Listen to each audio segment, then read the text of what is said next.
Séminaire atelier sur le réseautage des manifestations littéraires et des organisations professionnelles du livre au Musée national du 22 au 24 juin 2021. Un séminaire organisé par AfriLivre en partenariat avec le ministère gabonais de la Culture. Les détails dans cette édition d'information, c'est d'ailleurs le principal titre qui domine ce journal dont je me fais le plaisir de vous présenter à toutes et à tous. Bonsoir.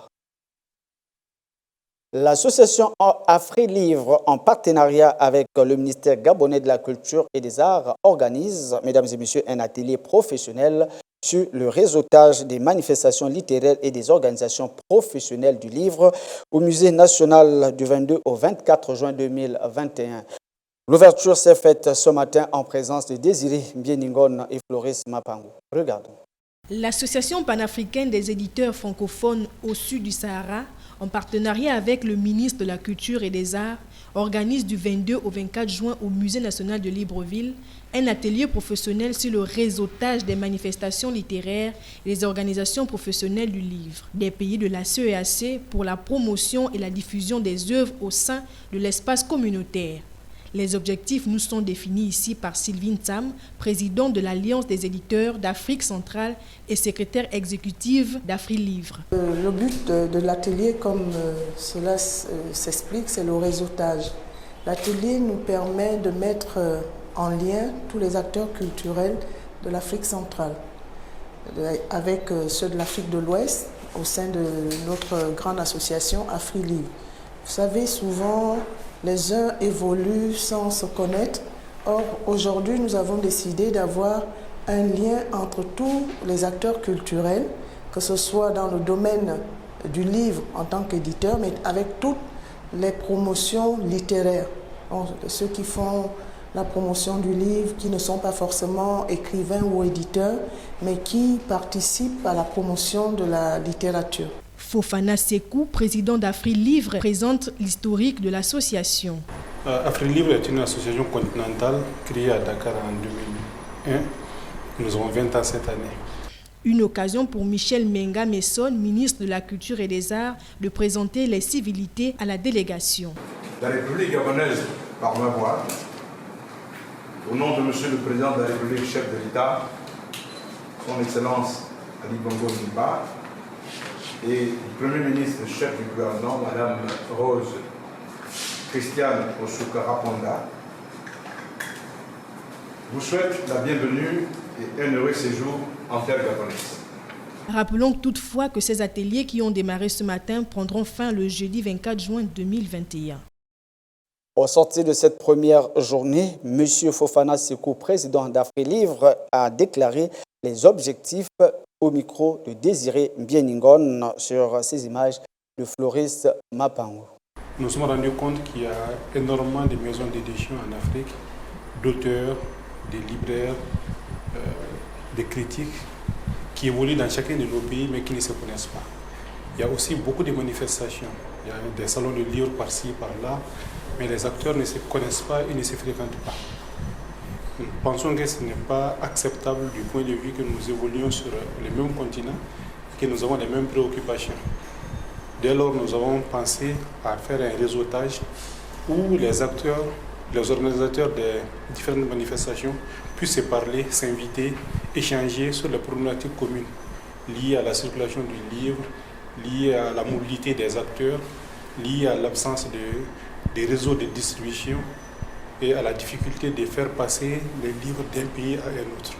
Les objectifs, c'est d'arriver à terme à mettre en place un agenda commun de manifestations, assorti de chronogrammes et que ces résultats puissent être partagés, ces calendriers des activités, l'agenda puissent être partagés, que les contacts des différents organisateurs puissent également être partagés et qu'ils puissent se parler. Quand moi j'organise une activité au Mali, que ceux qui sont autour du Mali ou ceux qui organisent une activité au Gabon, que les Congolais des deux Congos, de la Guinée équatoriale puissent facilement participer grâce à ces échanges que nous aurons tenus ici. Restons toujours au ministère de la Culture pour parler cette fois-ci de la visite du directeur général de l'OAPI, entendu Organisation africaine pour la propriété intellectuelle. Yaoundé, au Cameroun, l'émissaire de l'OAPI a été reçu par le ministre Michel Menga Messon, Naomi Simba et Floris Mapangou pour les détails. Monsieur Denis Boussou, directeur général de l'Organisation africaine de la propriété intellectuelle, OAPI, était en visite ce matin au ministère de la Culture et des Arts. Les activités de coopération entre l'organisation camerounaise et le pays hôte étaient au cœur des échanges. L'Organisation africaine de la propriété intellectuelle a pour mandat de promouvoir la créativité africaine, que ce soit la créativité industrielle à travers les brevets d'invention ou la créativité culturelle à travers le droit d'auteur et les droits voisins. Et donc c'est justement pour aborder cette question que Monsieur le ministre en charge de la culture m'a fait l'honneur de me recevoir au cours de ma mission ici au Gabon. Et j'ai évoqué avec lui les différentes possibilités de coopération entre la République gabonaise et l'OAPI. Et plus particulièrement le soutien que l'OAPI pourrait apporter au Bureau gabonais du droit d'auteur, qui est un jeune bureau qui a besoin d'appui. L'invité du ministre Michel Menga Messon nous décline le protocole mis en œuvre pour mener à bien l'expertise de l'OAPI. Le bureau gabonais est un jeune bureau qui a besoin de ressources humaines, des personnes qualifiées pour la collecte des droits d'auteur, la gestion des droits d'auteur. Et dans ce cadre-là, nous avons déjà commencé par la formation des ressources humaines. Nous avons commencé par un agent, mais avec nos collègues du Bureau gabonais de droit d'auteur, nous allons mettre en place un programme spécial d'accompagnement de sorte que ce bureau puisse rentrer en puissance le plus tôt possible. Rappelons que la créativité intellectuelle est la capacité d'un individu à imaginer ou de construire et mettre en œuvre un concept neuf. De ce fait, la gestion et la sécurisation de ces données à caractère personnel sont d'une importance capitale dans le domaine de la culture et des arts d'un pays. Poursuivons cette édition d'information pour parler cette fois-ci des autorités de la République qui ont lancé depuis dimanche 20 juin 2021 l'opération Libérer les trottoirs. Les PK ont été les premiers sites à être visités.